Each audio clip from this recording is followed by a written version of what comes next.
8h30 sur Al-Oula, ravi de vous retrouver pour cette nouvelle édition. Voici le sommaire. À Accra, le président de la Chambre des représentants, Rachid Talbi Alami, représente Sa Majesté le Roi à la cérémonie d'investiture du président élu de la République du Ghana. Le Ghana qui rejoint les 13 pays du continent ayant suspendu leurs relations diplomatiques avec la pseudo-raste. Décryptage dans ce journal. Puis halte à la ville d'Ifrane où le paysage est très hivernal. Pour dégager la route, la province sort les gros engins. Les saleuses entrent en action pour déblayer les voies désormais praticables.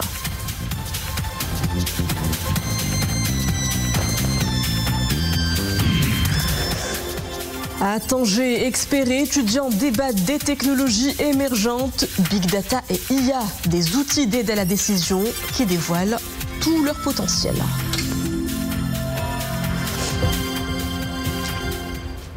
Bonsoir. Le Ghana a un nouveau président. L'investiture de John Dramani Mahama a eu lieu ce matin à Accra.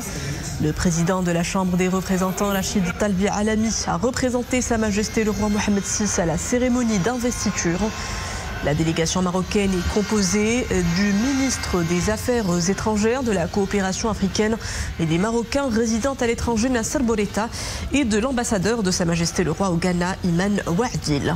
La cérémonie d'investiture du président élu du Ghana a été marquée par la présence de plusieurs chefs d'État et de gouvernement, de présidents de parlement, de ministres et de personnalités politiques, civiles et militaires. John Dramani Mahama est donc officiellement investi nouveau président de la République du Ghana après avoir remporté l'élection présidentielle du 7 décembre dernier avec plus de 56% des voix.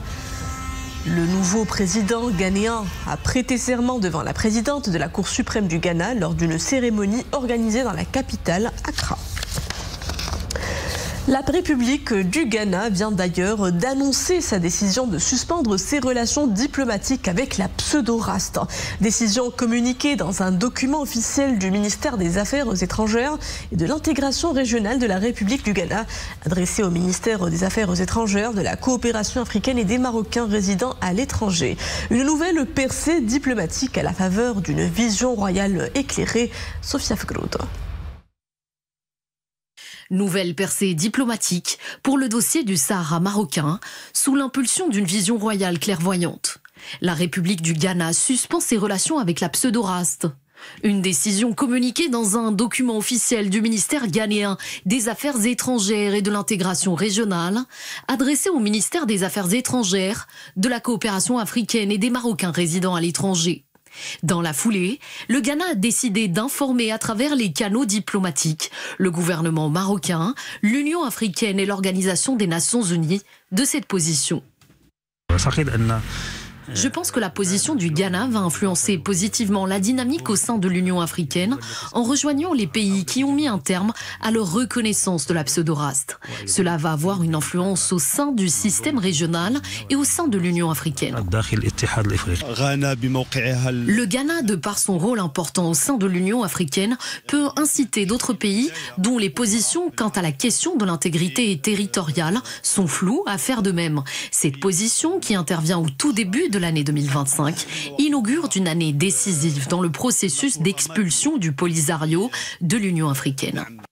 Cette éjection ne serait qu'une question de temps, car le Maroc, fort de ses succès diplomatiques, convainc de plus en plus de pays de la pertinence de l'initiative d'autonomie. En 2024, la France a emboîté le pas à l'Espagne et à l'Allemagne en soutenant la marocanité du Sahara. Outre-Atlantique, le Brésil, puissance économique émergente, a fait part de son soutien à l'initiative marocaine d'autonomie. Tout comme le Chili, le Panama, l'Équateur, la République dominicaine, le Pérou et le Paraguay. Le soutien international grandit, il est même visible à Laayoune et à Dakhla, où 30 représentations diplomatiques étrangères ont ouvert leurs portes. 40% de ces pays sont membres de l'Union africaine. Le Ghana rejoint donc une longue liste de pays qui ont rompu ou suspendu leurs liens avec la pseudo-raste. La suspension par le Ghana de ses relations avec la République fantoche est le fruit d'une diplomatie royale stratégique. Grâce au dynamisme de cette diplomatie, depuis l'année 2000, 46 pays, dont 13 africains, ont rompu ou suspendu leur reconnaissance de la pseudo-race. Cette position va contribuer d'une part à renforcer l'isolement du Polisario et d'autre part à consolider les relations économiques entre le Maroc et le Ghana, d'autant plus que le Ghana fait partie des économies émergentes d'Afrique de l'Ouest et de l'Afrique anglo-saxonne. Et puis cela va contribuer au développement durable de toute la région et c'est le défi principal. L'impulsion donnée par Sa Majesté le Roi à la question du Sahara marocain porte ses fruits. Les pays qui rompent ou suspendent leurs liens avec la pseudo-race se multiplient. Preuve que la thèse séparatiste s'effiloche devant une diplomatie sage, préventive et dynamique. Direction le Soudan où sévit une crise humanitaire dévastatrice. L'ONU réclame une mobilisation internationale sans précédent au moment où plus de 30 millions de civils voient leur vie menacée à cause de la famine. Un appel de fonds de 4,2 milliards de dollars a été lancé par l'ONU, ciblant plus de 20 millions de personnes à travers ce pays d'Afrique de l'Est où la faim et la famine se répondent sur fond d'hostilité incessante entre l'armée soudanaise et les paramilitaires.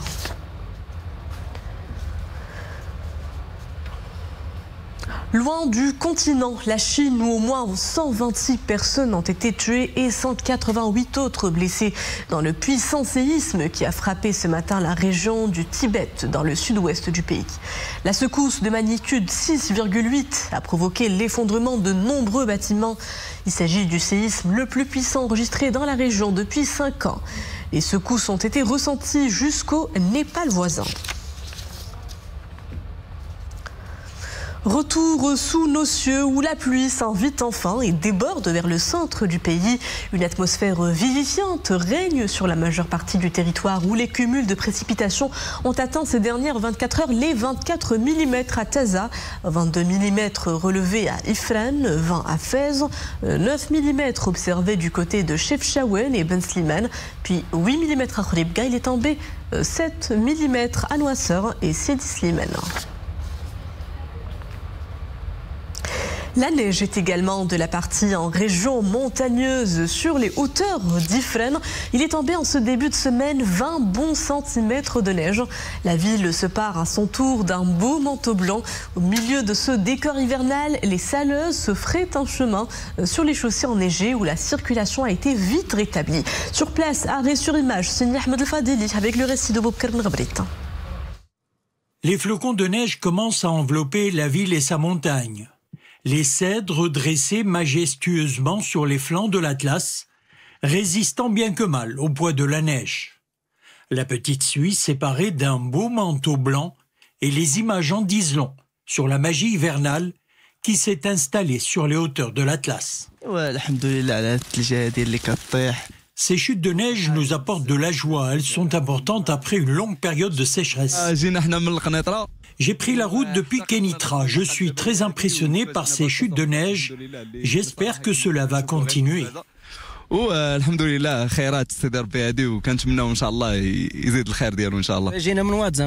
venons de Ouadzem. Nous avons passé la nuit à Timhdit.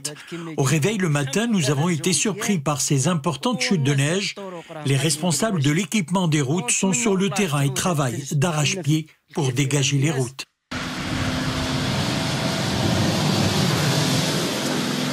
En effet, les différents engins entrés en action dès les premières heures tentent de libérer les principaux axes routiers fermés à la circulation. Tous les services provinciaux sont mobilisés suite aux chutes de neige qui ont provoqué des perturbations de la circulation sur les axes routiers stratégiques de la province. La route nationale numéro 8 a connu une interruption de la circulation d'une demi-heure entre Azor et Ifrane. La circulation est rétablie. Les équipes de déneigement ont libéré la voie qui est désormais ouverte à la circulation, notamment la sortie d'Ifrane vers El Hajb. Seule la route de Michlifen est toujours fermée à la circulation en attendant l'intervention des engins de déneigement.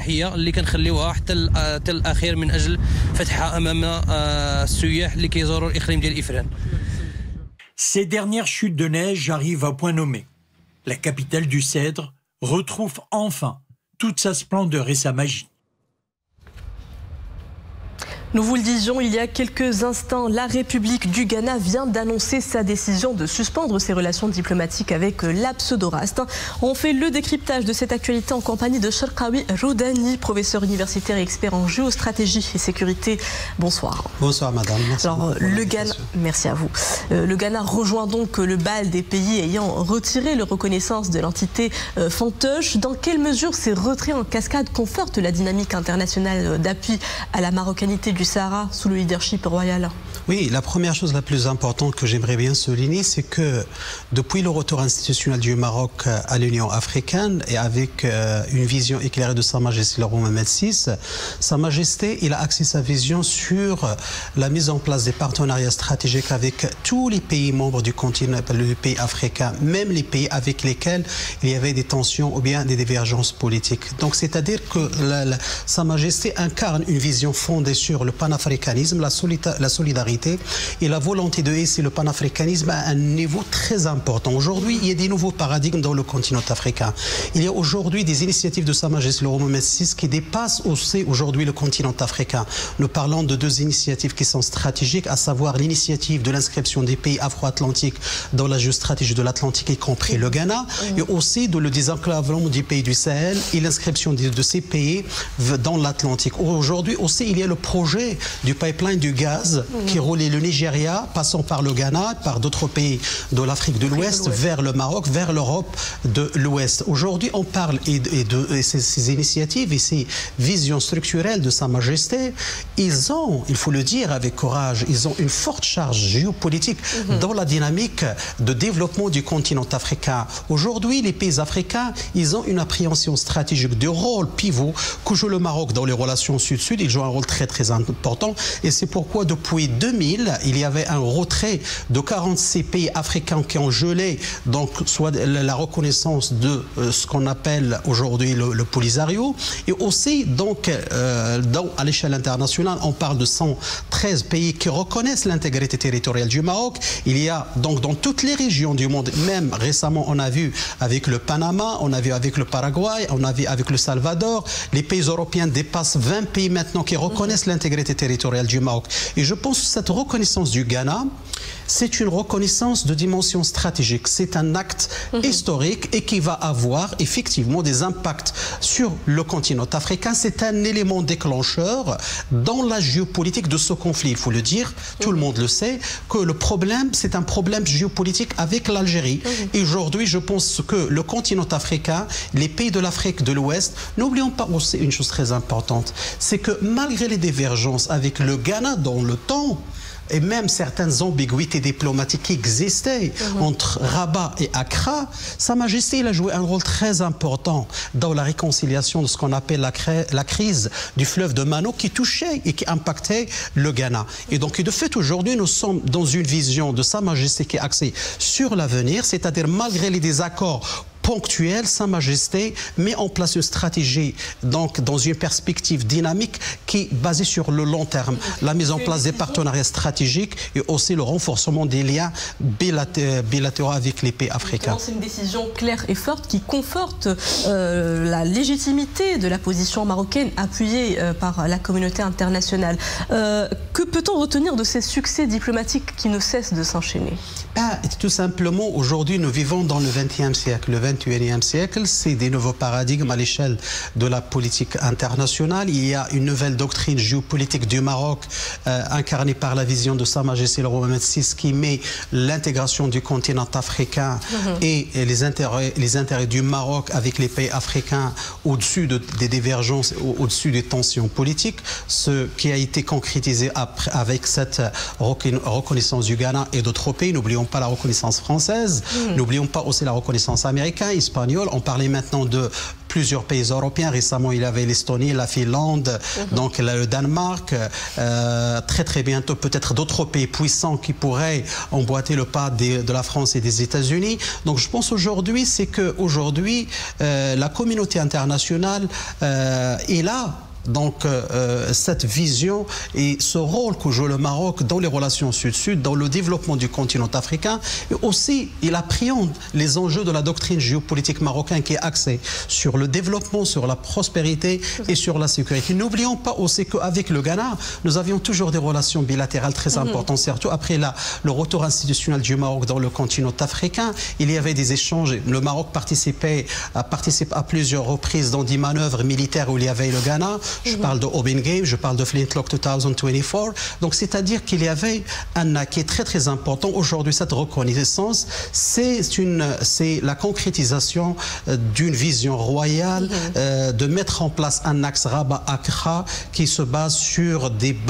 fondements solides de développement, de partenariat, de collaboration sur le niveau de la sécurité alimentaire. Le Maroc joue un rôle très important avec le Ghana dans le cadre de ce qu'on appelle l'initiative AAA, adaptation agriculture africaine. Nous avons des relations très très importantes avec le Ghana. Et je pense aujourd'hui, cette dynamique démontre aujourd'hui la souveraineté du Maroc, l'intégrité territoriale du Maroc et le rôle que joue le Maroc dans la géopolitique mondiale. Le Maroc d'ailleurs qui est présent aujourd'hui à la cérémonie d'investiture du nouveau président ghanéen. Nous venons de le voir à Accra. Le président de la Chambre des représentants y a représenté Sa Majesté le Roi. Cela augure d'un nouveau palier franchi dans l'édifice des relations bilatérales entre les deux pays. Oui, tout à fait. Aujourd'hui, il faut le dire que ces relations-là sont appelées à se renforcer.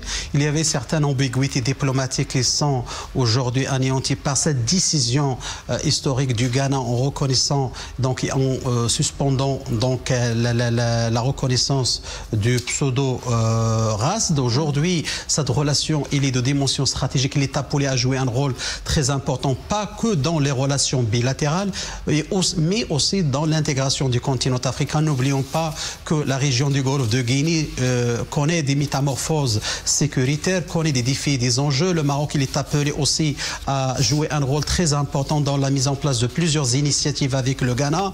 Aujourd'hui, on parle du pipeline du gaz du Nigeria, Maroc, passant par le Ghana. Le Ghana, il a besoin de ce gaz pour renforcer sa sécurité et aussi électrifier plusieurs régions. Dans l'industrie pétrochimique du Ghana, ils ont besoin de ce gaz. Donc, je pense aujourd'hui, il y a tout un écosystème qui est en train de se développer autour des initiatives royales, à savoir le pipeline du gaz Nigeria-Maroc, passant par 14 pays. L'initiative des 23 pays afro-atlantiques qui vont s'inscrire donc dans la géostratégie de l'Atlantique et le désenclavement du pays du Sahel. Je pense qu'aujourd'hui, nous sommes dans une phase où le continent africain, il est en train de prendre conscience de la stabilité, aussi de la sécurité, et Sa Majesté incarne ce rôle d'un chef d'État unificateur, pacificateur, capable d'assumer ses responsabilités. C'est pourquoi on n'oublie pas cette phrase qui résonne jusqu'à aujourd'hui: Africa must trust Africa. Lorsque Sa Majesté est en Côte d'Ivoire, dans le forum de l'économie d'investissement avec la Côte d'Ivoire, Sa Majesté, il a émis donc des stratégies globales pour développer le continent africain. Le Ghana, il a senti. Donc je pense aujourd'hui, il y a une feuille de route qui va être tracée entre Rabat et Accra pour renforcer ces relations bilatérales au niveau économique, au niveau diplomatique, au niveau politique. Très bien, je vous remercie Cherkaoui Roudani pour ce décryptage. Je rappelle que vous êtes professeur universitaire et expert en géostratégie et sécurité. Merci, madame. Elle s'annonce comme l'un des moteurs de développement du XXIe siècle. L'intelligence artificielle continue de fasciner le monde par son potentiel d'innovation immense. Sa rencontre avec l'intelligence humaine pourrait bien redéfinir le futur de nos économies, nos systèmes de santé et bien d'autres sphères de la vie. Un dialogue ouvert autour de ces technologies émergentes est mené lors d'un colloque organisé par une école d'ingénieurs à Tanger. Saïd Najah et Zakaria Moukembila. Ces élèves ingénieurs se préparent à faire carrière dans des métiers pointus des technologies d'information et de communication. Dans le cadre de leur scolarité, ils prennent part à ce colloque scientifique sur le traitement des big data à l'aide de l'intelligence artificielle. Un nouveau domaine qu'ils souhaitent explorer pour en tirer profit en s'appuyant sur des interventions données par des spécialistes de ces questions. C'était une grande opportunité pour nous, Big Data et AI, pour cette opportunité que l'ENSI nous a donnée. Je vais bien savoir sur tout ce qui est Azure, tout ce qui est intelligence artificielle, tout ce qui est copilote. et bien sûr aussi trouver des stages. Nous sommes ici pour pouvoir donner de notre mieux et partager avec les différents étudiants ici tout ce qui est nouveauté des technologies. C'est vrai qu'on va parler de data, d'intelligence artificielle et tout ce qui est offert dans ce domaine-là pour que nos étudiants soient capables de pouvoir identifier les bonnes opportunités du marché. En faisant appel à l'intelligence artificielle pour le traitement des big data, les responsables d'entreprises ont à leur disposition un puissant outil d'aide à la décision. C'est aussi un précieux atout concurrentiel qui peut faire la différence dans de nombreux secteurs. C'est une opportunité pour nombre d'experts d'exposer et de partager leurs expériences dans le traitement des big data d'une façon intelligente. L'IA ayant fait son entrée dans beaucoup de domaines, tels que l'industrie et la recherche scientifique. Ce colloque a été ponctué d'exposés théoriques, d'études de cas et d'échanges interactifs. Le but étant pour les élèves ingénieurs d'acquérir les compétences nécessaires afin de pouvoir utiliser l'intelligence artificielle d'une façon efficace et réussie. Un mot de cinéma pour finir. Pour cela, direction Los Angeles où la 82e cérémonie des Golden Globes a pris ses quartiers hier. Une cérémonie suivie par plus de 10 millions de téléspectateurs. Le cinéma français a volé la vedette en raflant 4 trophées, dont celui de la meilleure comédie grâce à Emilia Pérez, une odyssée musicale de Jacques Audiard. La soirée a également été marquée par le sacre de The Brutalist, qui a obtenu 3 statuettes. Je vous laisse apprécier les moments forts de cette belle soirée californienne. Et voilà, c'était le clap de fin de cette édition. Merci à vous de l'avoir suivi. Le retour de l'information est à 20h30. Excellente suite des programmes à tous sur Alula.